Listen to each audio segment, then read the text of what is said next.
How y'all doing? It's Richard Man RB, and this is another movie reviews. And this week I'm reviewing Hunt to Kill, and this continues my Wrestlers Month, and this is another Stone Cold Steve Austin movie. Now, next week I'll be reviewing another Stone Cold Steve Austin movie, and that'll be the end of Wrestling Month.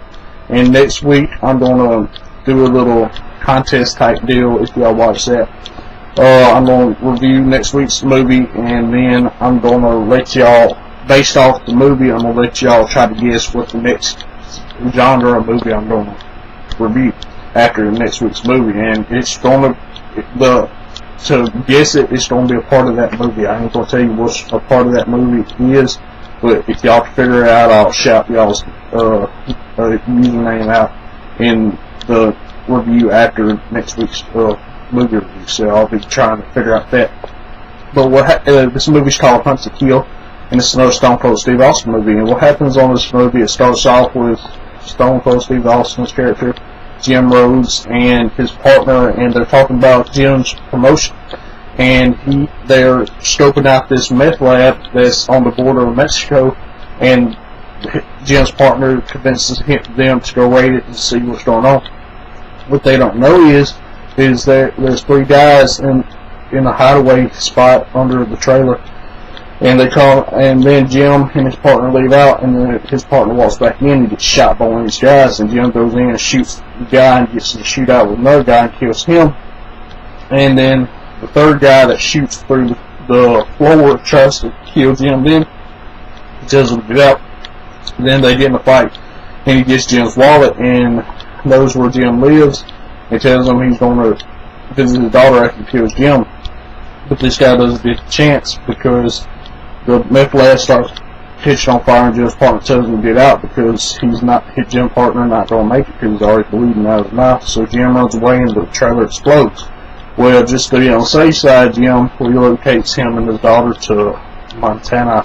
I think it's Montana. I'm not 100% sure. I can't remember.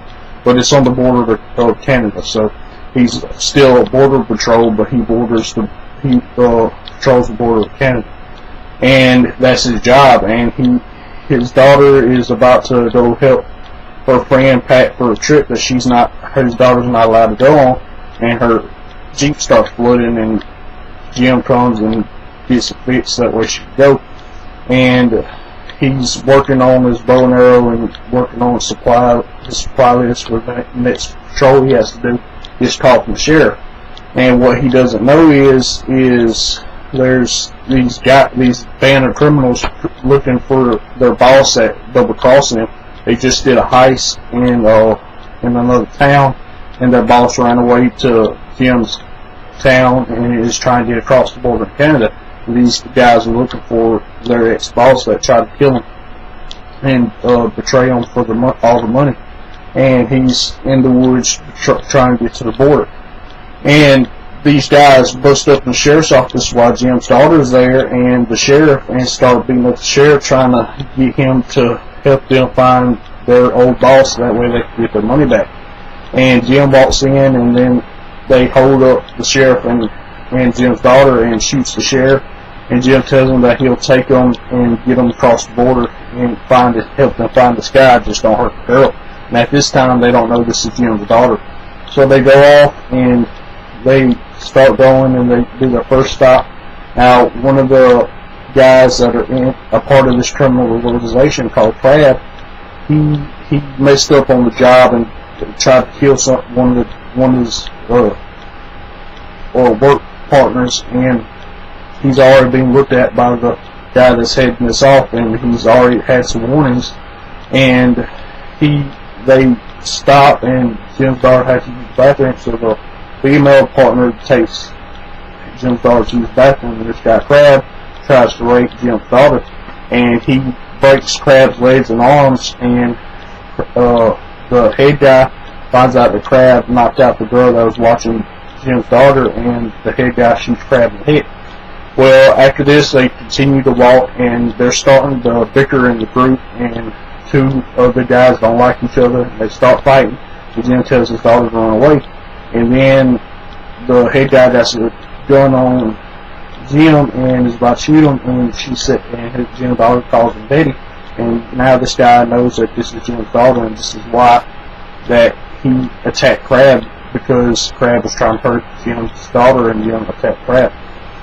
And now the puzzle is starting to come together. So they continue to walk through the forest, and they catch up to the boss that double crossed this crime family type deal, and they catch up to him because he's been hurt, because he encountered one of Jim's co-workers and killed him, but the guy was injured, and he tells them they're not getting the money because it's long gone, and then the woman shoots the boss because they used to be in a relationship, and he was going to kill her along with the rest of the people after he double crossed them. So she kills them, and they see the money on a rock right near a waterfall. So Jim goes down, he gets the money, he comes back up, and he tosses the money to the head guy, and the guy shoots at him and shoots him a couple times and cuts the rope, and he falls into the water. Well, they think Jim's dead, so they move on. And the two guys that was fighting earlier in the movie start fighting again, and then Jim hits the woman co-partner or whatever, and then they leave, not Jim, or the guy, one of the guys, and they leave him behind, and she breaks his leg, and then Jim comes along and finds this guy and shoots him with a crossbow that Jim finds, and with some makeshift arrows made out of sticks. And then now Jim's on the hunt for the rest of them, so he makes these arrows to tell his daughter where to go, that way he can trap these guys. And he traps another guy and fights him, and winds up killing this guy with a big log. And then he finds him pretty close to the border, throws another log at the woman partner and kills her. Now the head guy runs off with Jim's daughter and makes Jim, shoots again, and Jim falls off the cliff again. And this cliff that really ain't got no rock faces to grab onto, but Jim manages to get up the cliff somehow. He goes after him, and they make it to Canada, and the head criminal shoots 3 Canadian border patrols, and it takes a four-wheeler and knocks Jim's daughter out, and Jim wakes his daughter up and then goes after this guy. And they fight at this meal type deal, and then after the fight, Jim meets up with his daughter, and the guy comes back because Jim didn't kill him that time, and Jim gets on a four-wheeler and revs it up and pops a wheelie and hits it off and pins this guy to a wall, and he uses a flare gun and blows up the four-wheeler and finally kills it. And that's all that really happened on Hunt to Kill. If y'all have ever watched this movie, y'all tell me what y'all like about this movie. As always, it's your man R&B signing out. Back to you, y'all. See y'all next time.